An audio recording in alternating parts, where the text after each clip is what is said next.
মাসে বিক্রি হয় 1200 থেকে 1500 লিটার দুধের মালাই চা। বিএসসি ইঞ্জিনিয়ার, কিন্তু চা বানিয়ে আমাদের চলেছেন পুরো ঢাকা। নিজে পড়ালেখার পাশাপাশি বিএসসি ইঞ্জিনিয়ারিং কমপ্লিট করে আমি টি ক্যানভাসে নিজে সময় দিচ্ছি এবং মানুষকে অথেন্টিক বিষয়টা ইনশিওর করছি।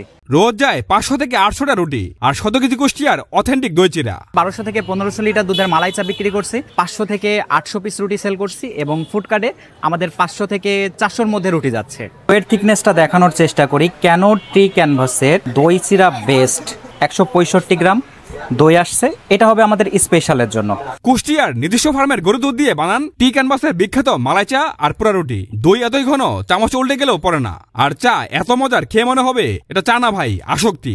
আল্লাহ তাআলা বিজনেসকে হালাল এবং সুদকে হারাম করেছে। আমি চেষ্টা করছি অথেন্টিক কিছু বিষয় নিয়ে কাজ করার জন্য, যেমন ছোটোখাটো একটি ফার্ম থেকে শুরু করে আজকে একটি প্রতিষ্ঠান দাঁড় করানোর মধ্য দিয়ে আমি কিছু লোকের কর্মসংস্থানের জন্য কাজ করছি।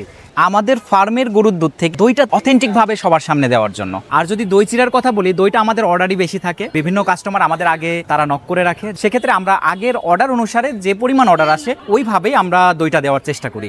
এবং কুলফির ক্ষেত্রেও সেম বিষয়টা, যারা কুলফি আগে থেকে নিতে চায় আমাদের আগে তাদেরকে একটু জানাতে হবে যে কুলফিটা প্রয়োজন, সেই ক্ষেত্রেই কিন্তু আমরা অরিজিনাল এবং অথেন্টিক কুলফিটা আমরা তাদেরকে ইনশিওর করি। মালাই চা পোড়া রুটি 70 টাকা, স্পেশাল মালাই চা পোড়া রুটি 100 টাকা। এবং আমরা অরিজিনাল অথেন্টিক কুলফিটা সেল করছি, যেটার প্রাইস মূল্য আমরা রেখেছি 80 টাকা, 150 টাকা এবং এটা আমরা কেজি হিসাবেও সেল করছি।